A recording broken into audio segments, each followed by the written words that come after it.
Hello friends, नमस्ते, प्रणाम। मैं शालू मिश्रा अपने यूट्यूब चैनल से सभी दर्शकों को स्वागत करती हूँ। तो आज मैं सुनाऊंगी, बहुत सुंदर है सोहा गीत जो मेरी मम्मी गाती थी।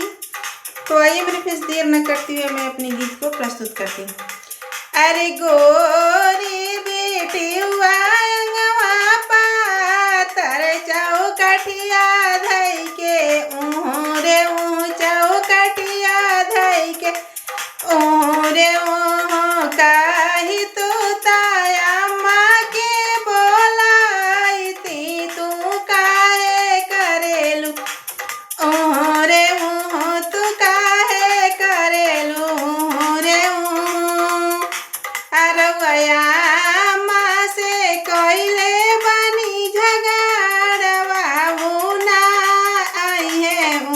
रे ना आई है रे रवया माँ से कोयले बनी झगड़वा ना आई है रे ना आई है रे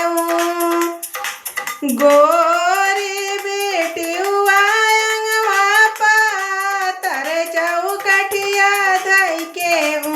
रे चौकठिया धई के रे काही तू तो चाची के बोलावती, तू काहे करेलू रे तू काहे करेलू रे रउआ चाची से कैले बनी झगड़वा ना आई है रे ना आई है रे कही तू तो भाभी के बोलावती, तू काहे करेलू रे तू काहे करेलू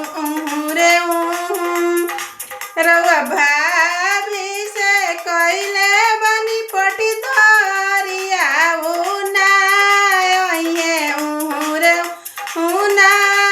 आई है रे अरे गोरी बेटी अंगवा पातर चौकठिया धई के रे चौकठी धई के रे